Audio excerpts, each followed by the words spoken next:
Anne and Bap, The Magical Friendship, Keto Junction TV. Episode 7, The New Neighbor.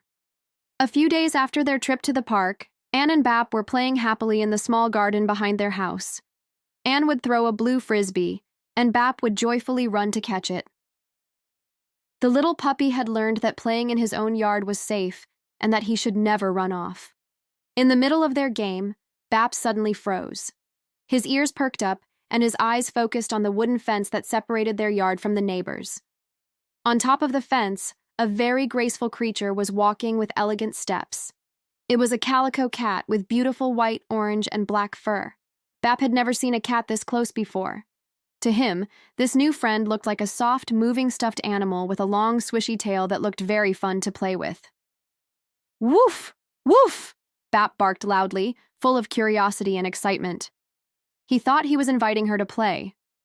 The cat, whose name was Mew, was startled by the sudden barks. She stopped, her fur puffed up slightly, and her green eyes watched Bap cautiously. Not noticing the new friend's fear, Bap got a running start and charged toward the fence, wanting to invite Mew to a game of chase.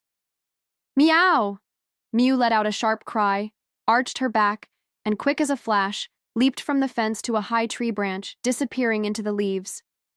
Bap was left feeling confused, standing at the bottom of the fence, barking a few more times as if to ask, "Why did you run away?"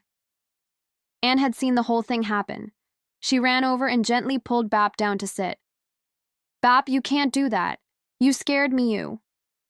And petted Bap's fur and explained, "Every friend is different. I like to play chase, but maybe Mew likes things that are calm and quiet. If you want to make a new friend, you can't be so loud and rough." Bap tilted his head, listening silently. Later that afternoon, Anne and Bap saw Mew again.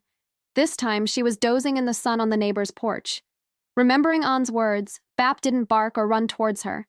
He just lay down next to Anne, watching quietly from a distance, his tail giving only a slight, gentle wag. Anne whispered to Bap, "That's right, good boy, just like that."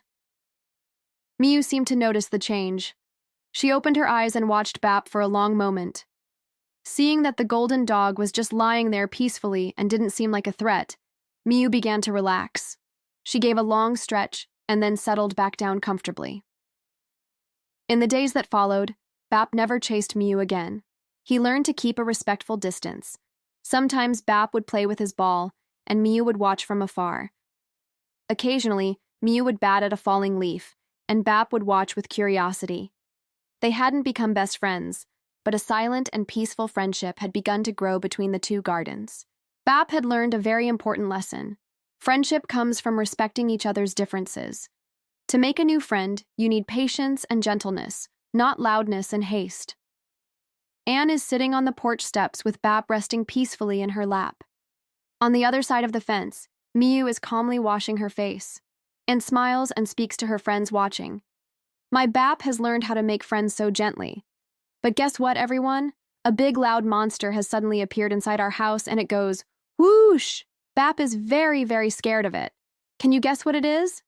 And gives Bap a protective hug. Be sure to hit the subscribe button on the Keto Junction TV channel to see Bap face his fear in Episode 8. Bye-bye!